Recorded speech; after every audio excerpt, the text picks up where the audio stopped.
Hi friends, எப்படி இந்த மாதிரி ஒரு க்ரீட்டிங் கார்டு பண்ணலான்னு பார்க்கலாமா? ஒரு A4 ஷீட் சைஸ் பேப்பர் எடுத்துக்கோங்க. நான் கலர் பேப்பர் எடுத்திருக்கேன்.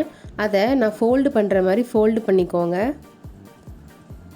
இந்த மாதிரி ஃபோல்டு பண்ணதுக்கப்புறம் அதை விரிச்சிட்டு அந்த மேலே உள்ள ஃபோல்டை மட்டும் அப்படியே வச்சுட்டு திருப்பிக்கோங்க. அதுக்கப்புறம் கீழே இந்த மாதிரி மடிக்கணும். நான் மொத்தம் 3 தடவை அந்த ஒரே இதை ஃபோல்டு பண்ணுவேன். நல்லா பார்த்துக்கோங்க.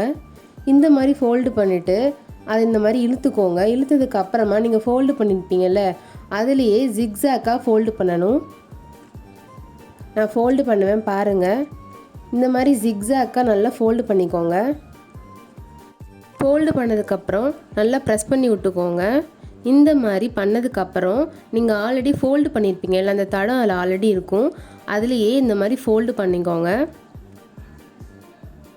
இந்த மாதிரி ஃபோல்டு பண்ணதுக்கப்புறமா உங்களுக்கு ஒரு என்வலப் மாதிரி கிடச்சிரும். அதுக்கப்புறம் மேலே இந்த மாதிரி நீங்கள் திருப்பினீங்கன்னா உங்களுக்கு ஃபெதர் மாதிரி கிடச்சிரும். அதுக்கப்புறம் நான் ஆல்ரெடி ஒரு ஒயிட்டில் பண்ணி வச்சுருந்தேன், அதையும் பாருங்கள். அதுக்கப்புறம் சைடில் நம்ம என்வலப்புக்கு ஒட்டுவோம்ல, அந்த மாதிரி கம் போட்டு ஒட்டிக்கோங்க. இன்றைக்கி உமன்ஸ் டேனால் நான் இன்றைக்கி லவ் யூ மாம்னு வச்சு உமன்ஸ் டே க்ரீட்டிங் கார்டு மாதிரி ஒரு கார்டு வரைஞ்சிருக்கேன். உங்கள்கிட்ட ஸ்டிக்கர்ஸ் இருந்தாலும் நீங்கள் ஒட்டிட்டு இந்த மாதிரி ஒரு க்ரீட்டிங்ஸ் வச்சுக்கலாம் உள்ள.